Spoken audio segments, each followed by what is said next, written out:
Hello student, welcome to the Apex academy. तो आज हम कंटिन्यू करने जा रहे हैं क्लास 9 का साइंस का 11th chapter reflection of light. तो स्टूडेंट्स, हमने लास्ट लेक्चर में क्या पढ़ लिया था? हमने पढ़ लिया था introduction of spherical mirror and types of spherical mirror. And last topic हमारा क्या था? Terms related to spherical mirror. तो आज हम शुरू करते हैं हमारा topic, drawing the reflected rays. तो इसके लिए हमें क्या करना होगा स्टूडेंट्स? हमें कुछ रूल्स हैं स्फेरिकल मिरर में इमेज फॉर्म करने के, हमें वो देखने हैं। तो हमारे पास टोटल 3 रूल्स है जो हम सीखते हैं। तो पहला रूल हमें क्या दिया हुआ है? If an incident ray is parallel to the principal axis then the reflected ray passes through the principal focus. हमारे पास पहला टर्म क्या दिया हुआ है? Incident ray. हमें डाउट आएगा, sir what is incident ray?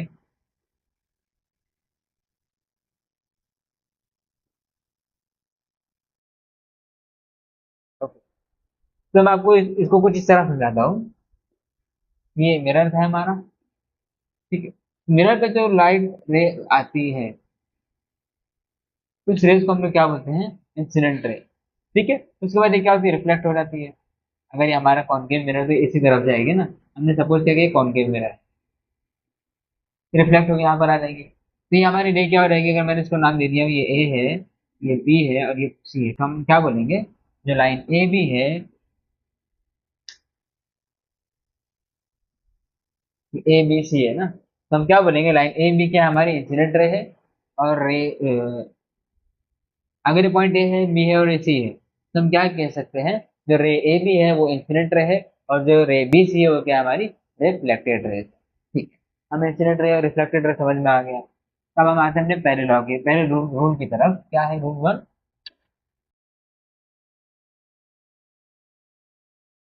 अगर आपको नोट करना है तो अपने आप टेक्स्ट बुक से नोट कर लीजिएगा, हम डायरेक्ट से समझते हैं। अगर हमारा मिरर, मैंने सपोज किया ये फिलहाल यहाँ पर क्या है, कॉनकेव कॉनकेव मिरर है, ये पोल है, ये है फोकस, और ये है सेंटर ऑफ कर्वेचर। ये सारी की सारी चीजें हमने सपोज की है, ठीक है। इसलिए नहीं है, लेकिन आप लोग समझोगे है इसमें। अगर कोई लाइट रे क्या हो रही है? प्रिंसिपल एक्सिस के पैरेलल आ रही है, तो रूल फर्स्ट क्या कहता है? अगर कोई भी लाइट प्रिंसिपल एक्सिस के पैरेलल आ रही है, तो लाइट रिफ्लेक्ट होने के बाद, यानी कि कौन सी लाइट है, कौन सी रे है? इंसिडेंट रे है। रिफ्लेक्ट होने के बाद क्या हो रहेगी? फोकस पॉइंट से होते हुए निकलेगी, फोकस पॉइंट को क्रॉस करते हुए जाएगी। ये हमारा पहला रूल है। दूसरा रूल क्या है हमारे पास? दूसरा रूल क्या कहता है? इफ एन इंसिडेंट रे passes through the principal focus of the mirror, the reflected ray is parallel to the principal axis। Just इसका रिवर्स क्या है? रूल टू, अगर कोई लाइट रे, अगर हमने लाइट रे अब यहाँ से छोड़ी है, ठीक है, अब हम क्या कर रहे हैं? लाइट रेज जो है, इंसिडेंट रे जो यहाँ से भेज रहे हैं, तो क्या हो जाएगा? यहाँ से रहेगी फोकस से होते हुए, ये इंसिडेंट रे क्या है, यहाँ से यहाँ जा रही है, और रिफ्लेक्ट होने के बाद वो स्ट्रेट जा रही है। हमारा सेकंड रूल है, यानी कि अगर कोई लाइट इंसिडेंट रे फोकस से होते हुए जा रही है, तो रिफ्लेक्ट होने के बाद प्रिंसिपल एक्सिस के पैरेलल जाएगी। ठीक है, ये हमारा सेकंड रूल हो गया। हमारा थर्ड रूल क्या कहता है? if an incident ray passes through the center of curvature of the mirror, if an incident ray passes through the center of curvature of the mirror, the reflected ray traces the same path। क्या कहना चाह रहा है third rule? कि अगर कोई light incident ray क्या हो रही है? सेंटर ऑफ कर्वेचर से आ रही है, यानी कि अब क्या incident ray centre of curvature से होते हुए आ रही है, तो ये क्या हो जाएगी? रिफ्लेक्ट होने के बाद एज इट इज यही पाथ फॉलो करेगी, यानी कि ऐसे ही आएगी और सेम पाथ फॉलो करते हुए रिटर्न चली जाएगी। ठीक है, आपको रूल थर्ड भी समझ में आ गया होगा। हम लोग इसका एक बार क्विक रिवीजन करते हैं। रूल वन क्या है? अगर कोई इंसिडेंट रे प्रिंसिपल एक्सिस के पैरेलल आ रही है, तो रिफ्लेक्ट कहाँ से होगी? प्रिंसिपल फोकस से होते हुए रिफ्लेक्ट होगी। दूसरा रूल क्या है? जस्ट इसका अपोजिट, अगर इंसिडेंट रे प्रिंसिपल फोकस से होते हुए जा रही है, तो रिफ्लेक्ट होने के बाद प्रिंसिपल एक्सिस से पैरेलल होते हुए जाएगी। एंड हमारा थर्ड रूल क्या है? अगर incident ray centre of curvature से होते हुए मिनट में पड़ रही है, तो ये रिफ्लेक्ट कैसे होगी? यही पाथ फेस फॉलो करेगी, सेम पाथ फॉलो करते हुए रिफ्लेक्ट हो जाएगी। ठीक है, तो ये थे हमारे basic rules for reflection of light in the spherical mirror. तो स्टूडेंट्स, अब हम देखते हैं हमारा next topic, image form by concave mirror. तो यहाँ पर हम क्या देख रहे हैं, हमारे पास एक ऑब्जेक्ट है ए बी, जो कहाँ पर है, सेंटर ऑफ कर्वेचर और फोकस के बीच में है। तो इस पॉइंट से हमारे पास दो रेज निकलेंगी, दो इंसिडेंट रेज निकलेंगी।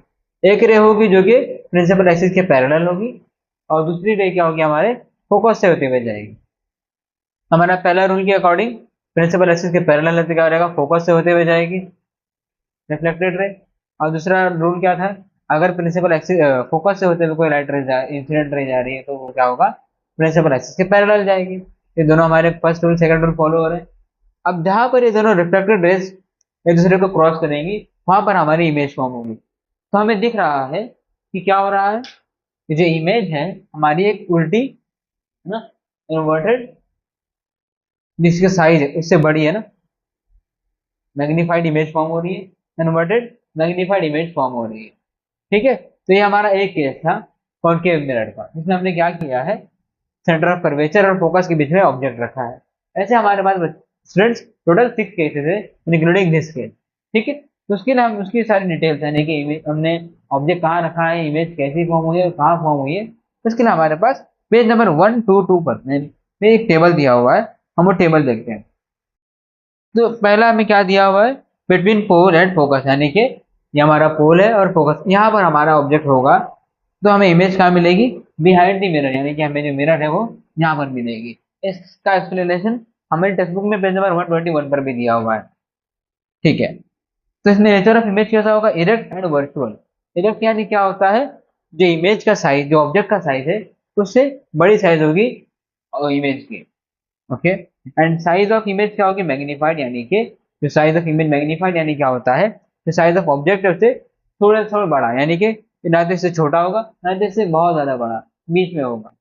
ठीक है, दूसरा क्या दिया, एट दी फोकस, यानी कि फोकस पर ऑब्जेक्ट है, तो वहां पर हमें क्या दिख रहा है, पोजिशन ऑफ इमेज क्या मिलेगी, इंफिनिटी में मिलेगी। और नेचर ऑफ इमेज क्या होगा, इन्वर्टेड एंड रियल, यानी कि ये इस तरफ मिलेगी और इन्वर्टेड हम लोग को उल्टी इमेज मिलेगी, नीचे की तरफ मिलेगी। थर्ड केस है between focus and centre of curvature, यानी कि हमारा ये वाला case between focus and centre of curvature. हम देख रहे हैं पोजीशन ऑफ इमेज कहाँ पर बनी है, beyond the centre of curvature बनी है, and inverted and real, inverted बनी है और एक रियल इमेज होगी, और साइज ऑफ इमेज क्या होगी, मैग्नीफाइड, यानी कि जो ओरिजिनल साइज ऑफ ऑब्जेक्ट है उससे बड़ा। ठीक है, fourth case at the centre of curvature, अगर ऑब्जेक्ट सेंटर ऑफ कर्वेचर पर हो तो हमें क्या हो जाएगा, पोजीशन ऑफ इमेज क्या मिलेगी, सेंटर ऑफ कर्वेचर पर ही मिलेगी। एंड नेचर ऑफ इमेज क्या होगा, inverted and real, size of image क्या होगा, सेम एज द ऑब्जेक्ट।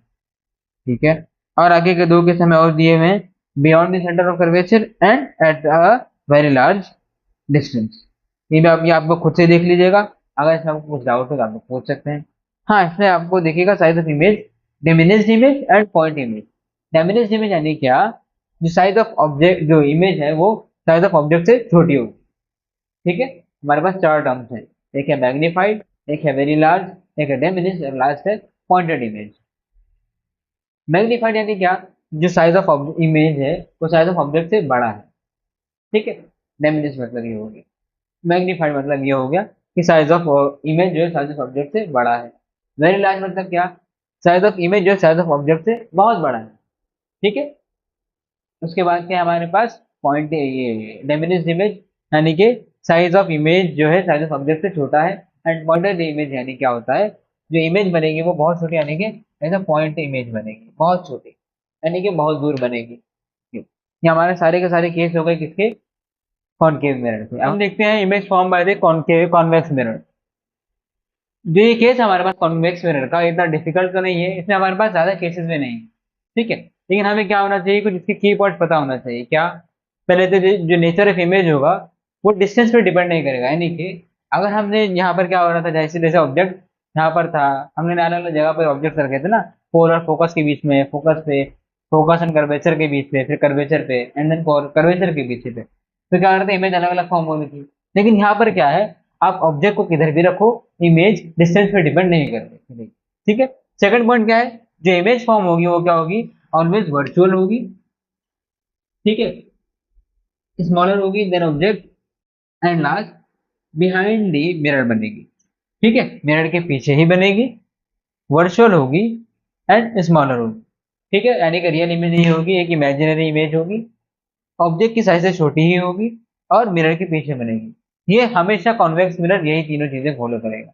ठीक है, तो जैसे कि आप लोग देख रहे हैं, ये हमारा कॉन्वेक्स मिरर है, यहाँ पे हमारा ए बी ऑब्जेक्ट रखा हुआ है। सिंपल दो चीज, पहले तो क्या हो रहा है, एक रे जा रही है सेंटर ऑफ कर्वेचर पे, और दूसरी रे क्या हो रही है हमारी, फोकस से होते हुए जा रही है। तो हमें ऑब्जेक्ट किधर मिल रहा है, दोनों लाइन कहाँ क्रॉस कर रही है, मिरर के पीछे, जो कि वर्चुअल है, स्मॉलर देन दी ऑब्जेक्ट है, and behind the mirror form हो रही है। ठीक है, तो ये था हमारा आज का topic, image form by the concave mirror and image form by the convex mirror.